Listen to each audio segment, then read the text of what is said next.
Friends, here are shocking online news headlines. Bisexual teen commits suicide after being repeatedly bullied at school. Bullied teen kills self in Zamboanga, Sibugay. And here's another one. Cyberbullying pushes 12-year-old Phil-Am to commit suicide. These are shocking and sad news. Imagine mga teenagers nag-commit og suicide tungod sa bullying. According to UNICEF, 1 in 3 young people in 30 countries said that they have been a victim of online bullying. Unya, isa sa 5 nining mga kabatanunan nagaingon nga wa na sila musud sa eskwelahan tungod sa cyberbullying ug violence.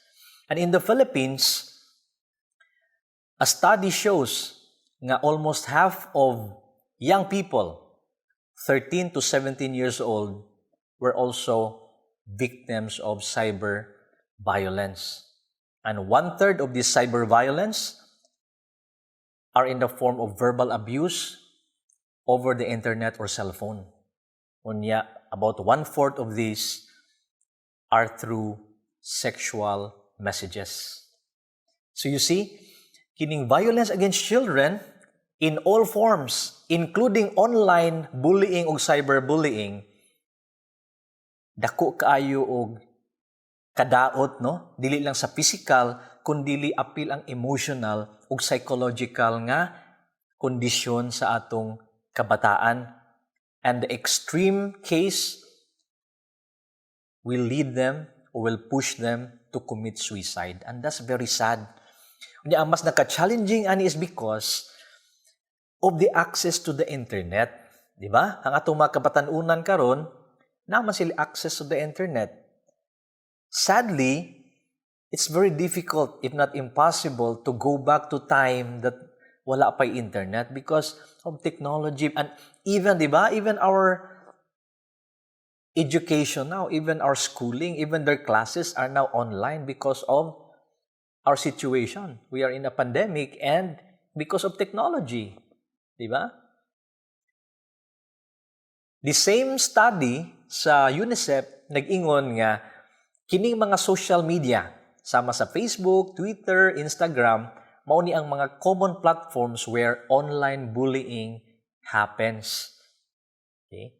So, makaingon ta nga bisan ang kining mga bata, mga estudyante, even after school, we can say that even if they are outside the school already, pwedeng magpadayon. Bullying may continue because some of this bullying happen or occur online or in the internet. Okay? So this will be our topic for today. So welcome to Law at Home.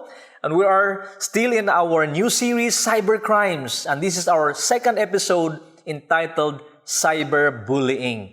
Okay? But the question is there such a crime as cyberbullying in the Philippines? Is there such a crime as bullying in the Philippines? So we will answer these questions later. Okay? And our key provision for today is Section 2 of RA 106-27. And what is Republic Act 106-27? It is otherwise known as the Anti-Bullying Act of 2013. Again, the question is there such a crime as bullying or cyberbullying?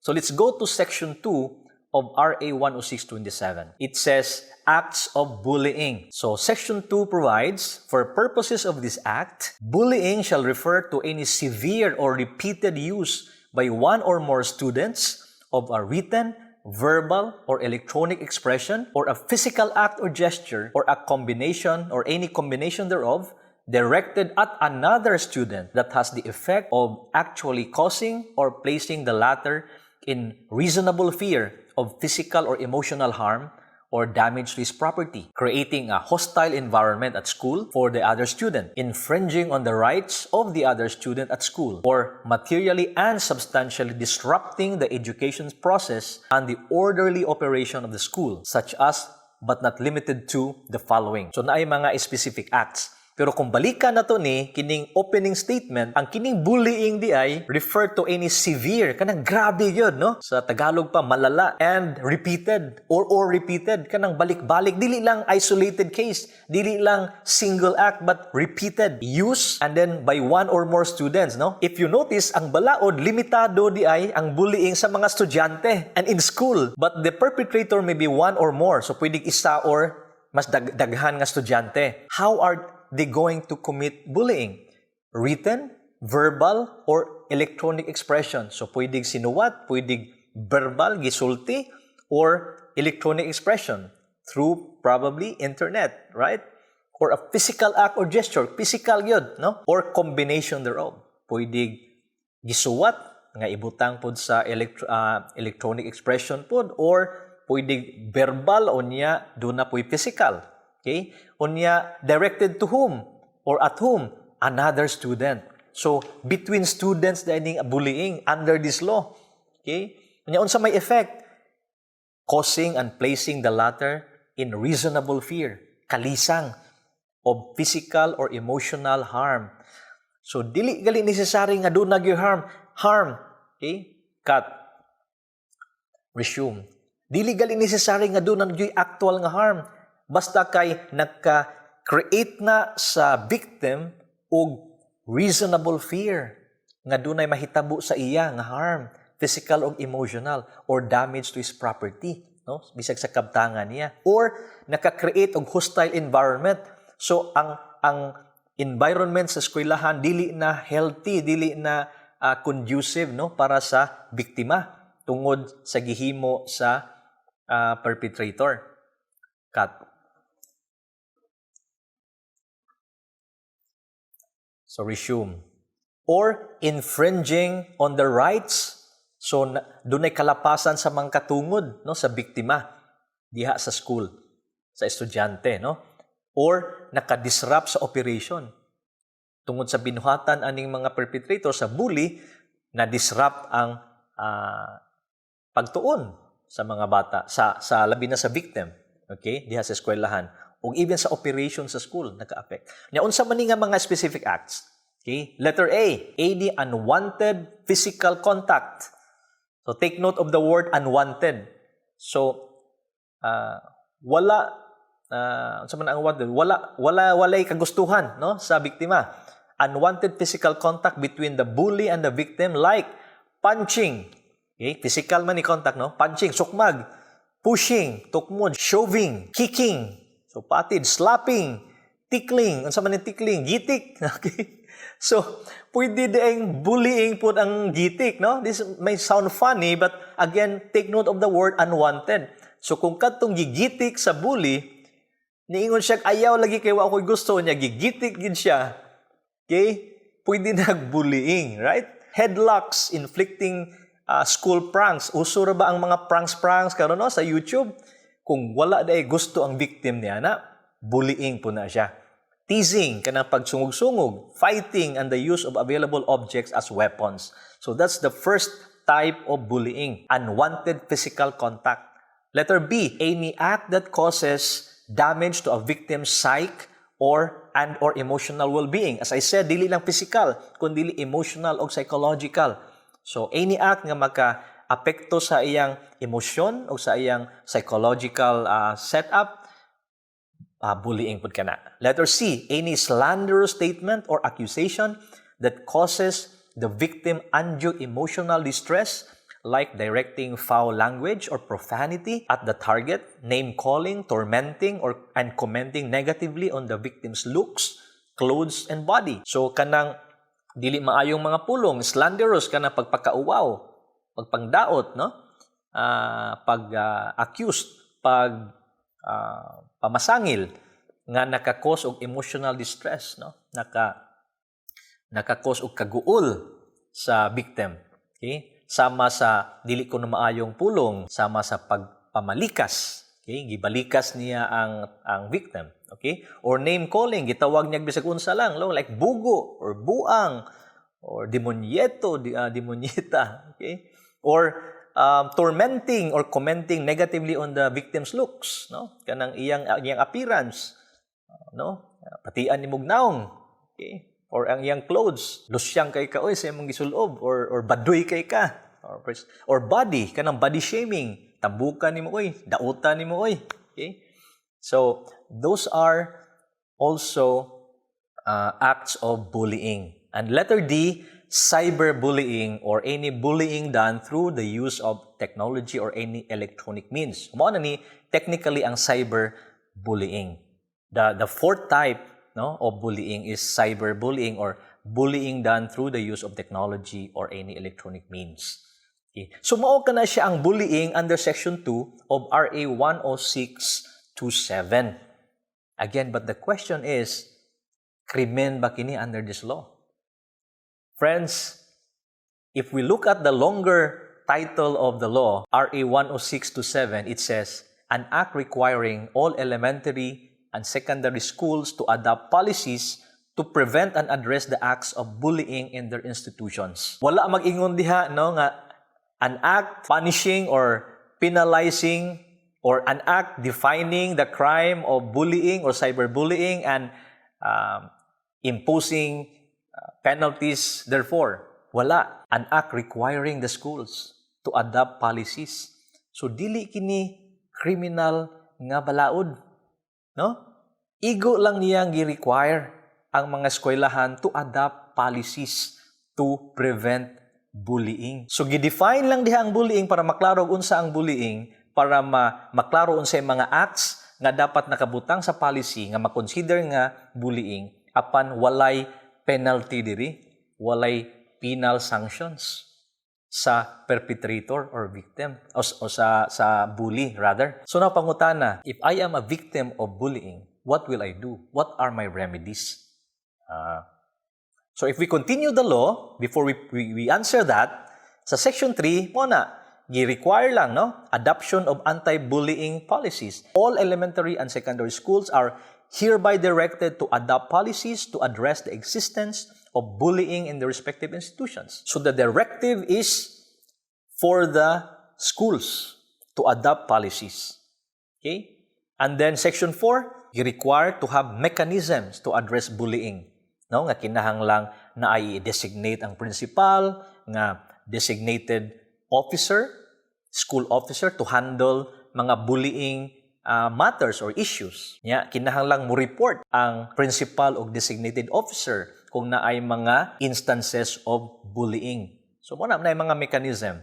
Unya mao ni usas mga obligations no sa school under section 4 to notify law enforcement agency if the school principal or designee believes that criminal charges under the revised penal code may be pursued against the perpetrator. So ang buhaton na sa eskwelahan through the principal and the designated officer is to notify, pahibalon lang nila ang mga law enforcement agency. For example, NBI, CIDG, or PNP, nga dunay bullying diri and the bullying is also a crime under the revised penal code. Ang maora na remedy, no? I-report ra nga to sa NBI or sa mga enforcement agency. What else? Take appropriate disciplinary administrative action. So, dili criminal action or sanction, but disciplinary action lang. For example, kung ma-proven yun nga ang usa ka estudyante ng bully or a perpetrator of bullying, unsa may possible nga sanction, probably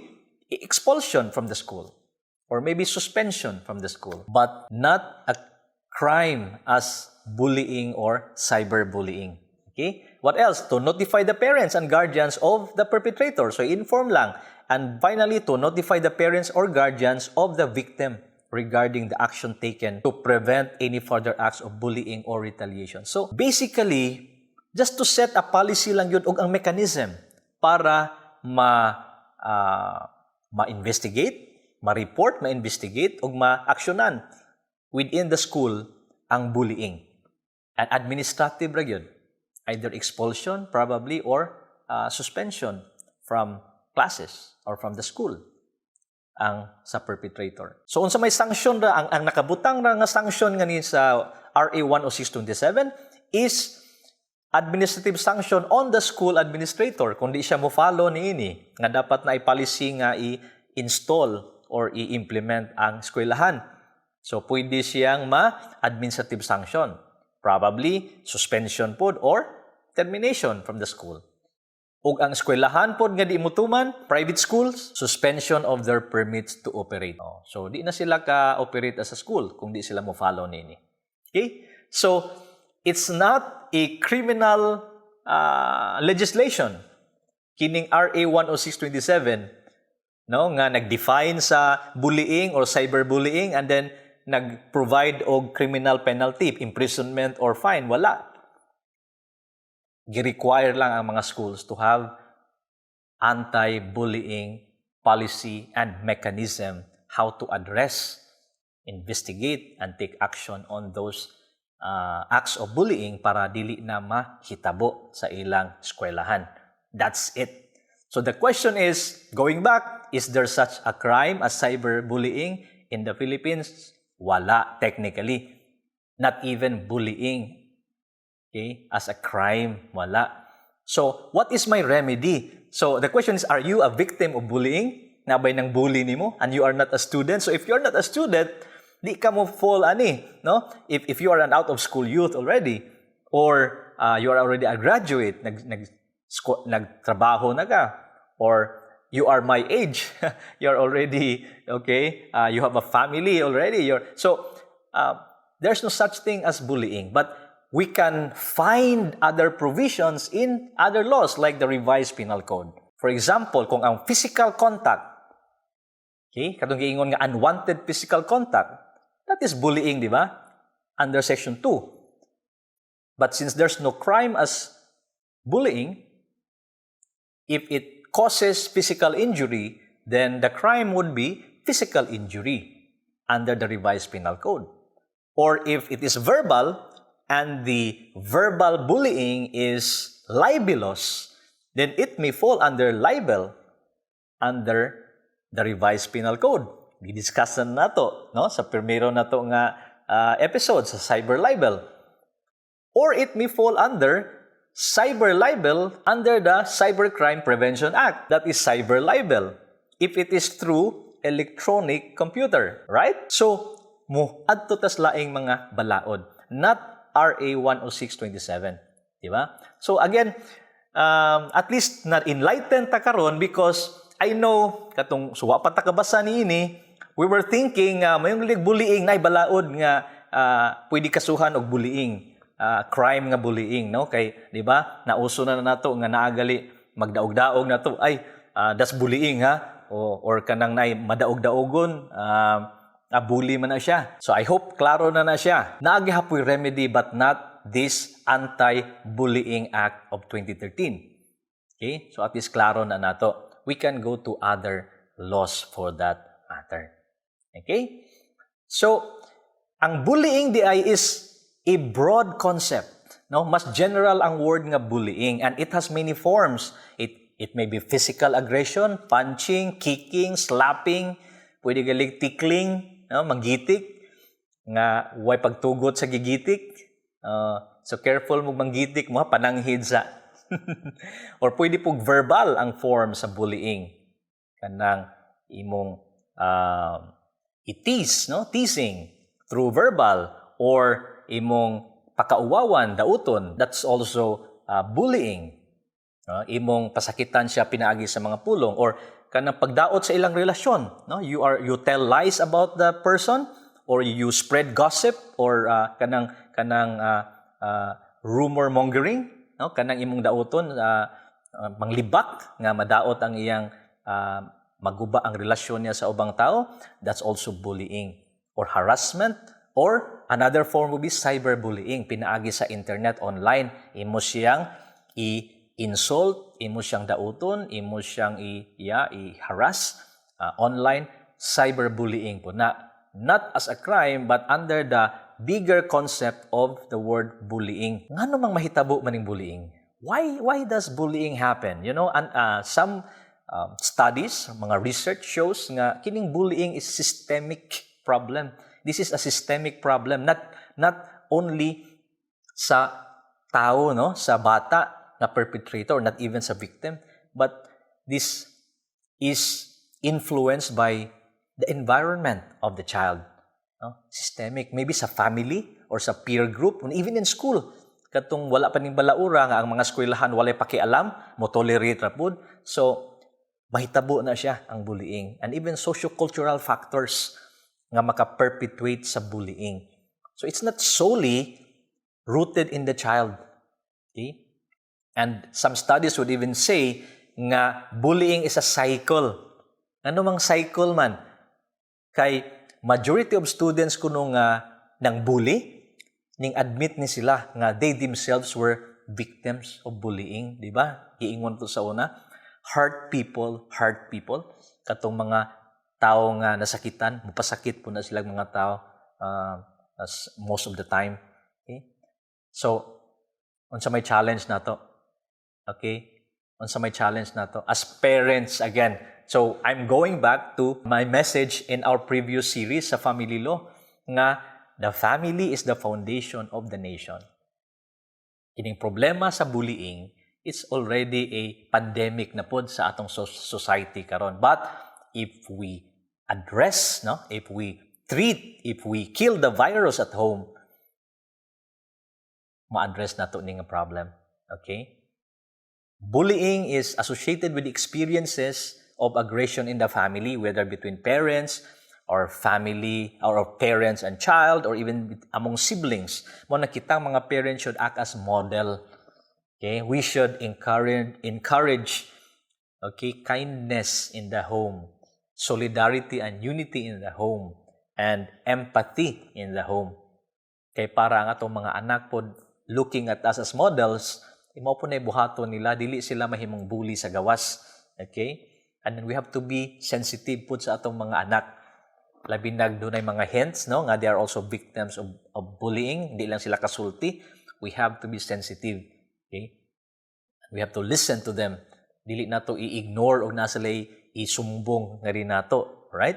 I have an experience, no, diri sa balay, kaya I have 4 teenagers here. One of my kids reklamo siya kay nakadungog ko no siya nga og mga comment about sa iyang body kay kinilaging quarantine, di ba? Atong binuang say magbinuang tanga dapat i-lockdown po ning atong mga baba para di masingkaon, okay? I think she heard something like that. So reklamo siya pa, that's body shaming. So stop it. So I told everyone in the household, stop saying it. Kay maka-heart din na, no? Sa atong family members. So that's a wake-up call for me. So I hope that goes with you. We have to be sensitive ani nga mga comments kay maka-affect na sa atong mga anak, sa atong mga teenagers, sa atong mga young people. Okay? So that's why I really admire, no? And I'm happy nga ang mga schools nga dunay parents teachers conference, makatabang yun na siya. Because ang early stage pa siguro sa mga signs of bullying ma-address na diha. Now, if we have this dialogue, parents, teachers, and even students. Okay? And finally, kining use sa social media. Kay naman mag-study yun nga kining access, connectivity sa social media, makatabang man ni siya, but the other side ani maupo ni nakahimo sa atong mga anak, mga batan-on nga easy target sa online bullying or cyberbullying. That's why again our responsibility. Ako na ning gisulti sa atong topic on parenting sa parental authority. We have this obligation and duty to supervise and monitor the activities of our children when it comes to gadgets, devices, and the social media, the internet. Okay? Basig mabiktima pod sila niyan. That's our obligation. That's our responsibility to monitor, no? To make sure that they are safe in that space, in that cyberspace. And kita pod mismo, we have to be careful sa atong mga reaction diha, sa mga posting, atong pag-forward o mga data or information. We should not also be author niya ng mga unnecessary, no, nga mga sharing even of photos or videos involving minors nga makaspasakit sa ila. We have to be sensitive about that. All right? Okay? And again, bullying is systemic problem, so magsugod yun na, no? Especially sa family. We are responsible to make sure that our children are safe and protected wherever they are, including online. Okay? So I hope we have enlightened you again. Law at Home has enlightened you on the topic of bullying. So at least klaro na nato when we talk about bullying, alright? And so please continue to send your questions. Send your questions para maka-educate ta, no, sa atong mga higala, atong mga friends. And please don't forget to like, follow, and share our Facebook page, Attorney Rico Rentuza, and share our videos to your friends and family members. And also, do subscribe to our YouTube channel, Rico Rentuza, and share our videos as well. Okay, and I have a good news to all of you friends who are supporting this legal forum. Starting today, we're going to have daily Law at Home bits. Okay, and these are daily postings of legal knowledge, information, very short pieces of information about the law para every day you have something to look forward to and to learn every day about the law, your rights and obligations, and, to empower you to use these rights. Okay, thank you for joining me in our second episode entitled Cyberbullying. And again, this is Attorney Rico Rentuza reminding you to stay at home, stay safe, and stay out of legal trouble. Thank you. Bye-bye. See you next episode.